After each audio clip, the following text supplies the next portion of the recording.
Olá pessoal, tudo bem? Eu sou a professora Fabiana Jordão e hoje a gente vai ver um pouquinho mais sobre o discriminante delta, né? Que na matemática está intimamente ligado à equação do segundo grau. Então, existem muitas maneiras de a gente resolver uma equação de segundo grau.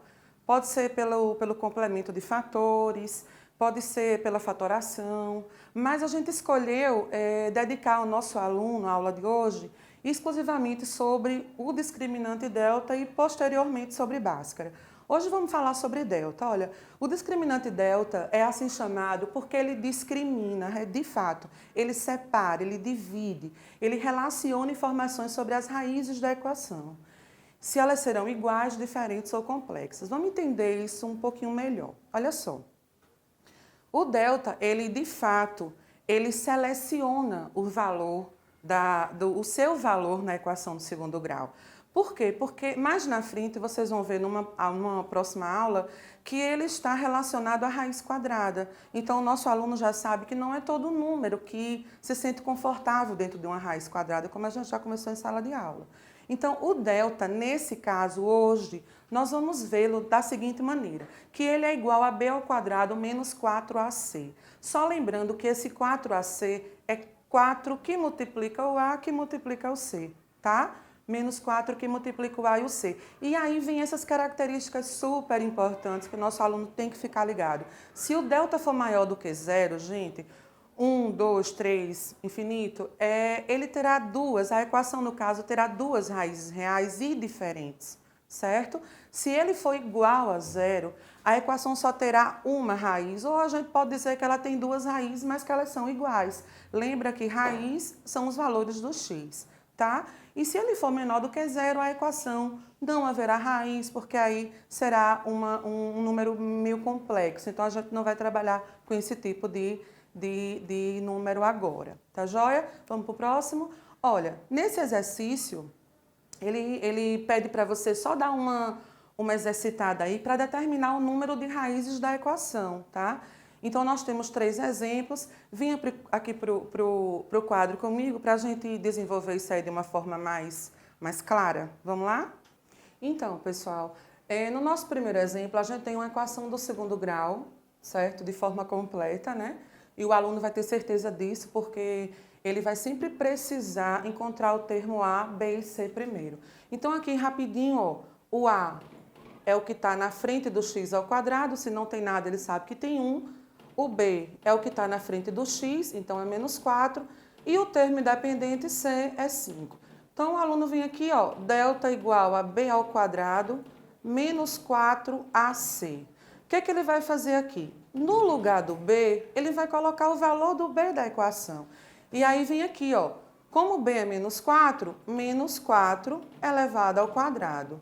Menos 4 da fórmula do delta, vezes o valor do A, que no caso é 1, e o valor do C, que é 5. Eu quero chamar a atenção do aluno aqui para que todo número negativo que ele precise substituir, ele coloque o parênteses, para que ele não esqueça de fazer a propriedade da potência de expoente par, tá? Então, vem aqui, ó, delta é igual menos 4 ao quadrado, 16, fica positivo porque o expoente é par, então todo número negativo elevado a um expoente par fica positivo, e essa multiplicação aqui ele pode fazer de uma vez. Então, ó, menos 4 vezes 1, menos 4 vezes 5, menos 20. E aí o aluno percebe que o delta dá um número negativo. Então, se o delta der um número negativo, de acordo com a nossa definição anterior, a gente viu que a raiz não tem, a equação não tem raiz, porque o delta deu um número negativo. Agora, vem aqui rapidinho, ó, na letra B. A mesma coisa. Primeiro você identifica quem é o A, no caso aqui o nosso A é 4, tá? O B é menos 4 e o C é 1. Então, o aluno aplica a fórmula do delta mais uma vez, B ao quadrado menos 4AC, delta é igual, B ele troca por menos 4, então lá vem o parênteses de novo, não esquece de pôr esse parênteses, menos 4 ao quadrado, menos 4 da fórmula vezes o A. Olha, o A é positivo, então não vai nem precisar colocar esse parênteses aqui, eu já posso jogar o 4 aqui, tá vendo? Vezes o C, que também é positivo, e o valor dele é 1. Então, 4 vezes A vezes C, 4AC, o que você tinha em cima. Delta é igual a 16 menos 4 vezes 4 vezes 1, 16. E aí o aluno observa que o delta deu zero. Quando o delta dá zero, a equação só tem uma raiz real. Professora, pode dizer que tem duas? Pode, mas como elas são iguais, a gente considera só com uma. Então aqui ele não tem raiz, o conjunto verdade aqui será vazio, e aqui o conjunto verdade será apenas um valor, tá? Então, nesse último exemplo, na letra C, eu não vou colocar nenhum valor aqui porque a gente ainda não resolveu, tá? Mas ele vai ter apenas um valor real. Nessa letra C aqui, novamente, identifica primeiro o A, que no caso é o 1, o B, que é menos 5, e o C, que é 6. Então, jogando novamente a fórmula do delta, B ao quadrado menos 4AC, é só substituir o B pelo menos 5, e aí vem o nosso parênteses, ó, tá vendo só? Menos 4 vezes 1, que é o valor do C, vezes 6, do A, desculpem, e C, que é o 6.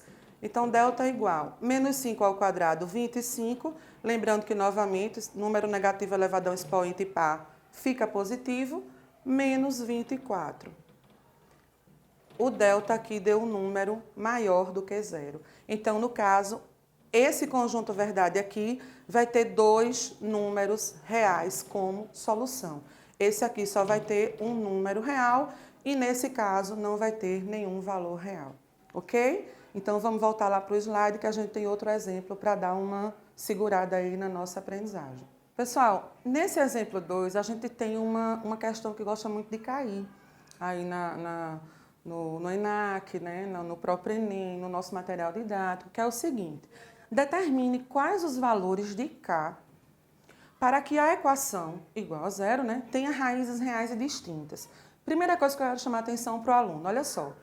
K é um termo totalmente desconhecido e ele aparece aqui no C, tá vendo? Juntinho do C, ó. Lembra que o A é 2, o B é 4 e o C não é apenas o 5, é 5K, né? E ainda por cima, a questão diz o seguinte, que no caso essa equação, ela deve ter raízes reais e distintas. No slide anterior, vocês viram que para a equação ter raízes reais e distintas, o valor do delta está totalmente ligado a essa característica. Então, ele precisa ser maior do que zero. Vamos para o quadro para a gente desenvolver aí essa questão? Então, pessoal, aqui está a questão 2, que a gente tinha visto lá no slide.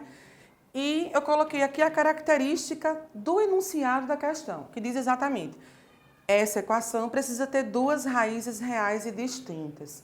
Então, como ela precisa ter duas raízes reais e distintas, obrigatoriamente o delta tem que ser maior do que zero, certo? Tá aqui em cima, até deixei aqui para vocês darem uma olhadinha aqui, ó. Se ele for maior do que zero, ela tem duas raízes reais e distintas. Então, é só você trocar o delta pela fórmula dele, né? B ao quadrado menos 4AC, que tem que ser maior do que zero, tá? Você não vai resolver isso aqui para achar x1 e x2. x1 e x2, nesse caso, não nos interessa. O que interessa é o valor do K. Foi isso que a questão pediu. Então, não tem como o aluno confundir aí, tá?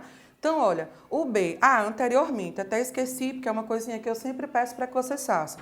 Identifica logo quem é A, B e C, porque isso vai te ajudar na resolução, no desenvolvimento da questão. Então, A é 2, B é 4 e 5K é C. Então, vamos lá. Como B é 4, vai ficar 4 ao quadrado. Por que eu não coloquei parênteses? Porque o 4 é positivo, então não tem necessidade do parênteses. Menos 4 vezes A, que é 2, vezes C, que é 5K maior do que 0. Então, vamos desenvolver aqui rapidinho. Olha só. 4 ao quadrado dá 16, menos 4 vezes 2, 8. 8 vezes 5, 40K maior do que zero. Aqui uma inequação do primeiro grau, tá vendo só? Então, o que tem incógnita fica no primeiro membro, tá? Coloca a desigualdade e o que não tem incógnita, que no caso é 16, passa para o segundo membro com o sinal oposto. Está positivo, passa negativo. Como esse primeiro membro não pode ficar negativo, porque a gente não quer o valor de menos K, a gente quer o valor de K, então nós somos obrigados a multiplicar toda a inequação por menos 1. E quando isso acontece, o que estava negativo fica positivo, a desigualdade muda de posição e o que estava negativo fica positivo de novo. Eu costumo dizer aos alunos que isso aqui é uma bruxinha mesmo, porque ela sai mudando tudo. Então, multiplicou por menos 1, tudo se inverte, tá? Então, vem aqui, ó, K é menor do que 16 sobre 40. E aí, o aluno vem aqui, simplifica aqui, ó, por 8 e por 8, e ele descobre que K tem que ser menor do que 2 sobre 5. 40 dividido por 8, 5. 16 dividido por 8, 2. O que é que isso aqui quer dizer? Isso aqui quer dizer que o K pode ser qualquer valor, desde que ele seja menor do que 2 sobre 5. Sempre que ele for menor do que 2 quintos, essa equação terá duas raízes reais distintas, ok? Então, pessoal, por hoje é só. Essa foi a nossa aula sobre discriminante delta, né? Esse dispositivo que Bhaskara resolveu colocar na equação de segundo grau para nos ajudar a resolvê-la. E a gente vai ter muitas outras dicas sobre nossas aulas no site da nossa escola. Visitem o nosso site, se inscrevam. Cliquem lá no sininho para vocês receberem as notificações e ficarem por dentro de todo o nosso conteúdo, ok? Um beijão para vocês e até a próxima.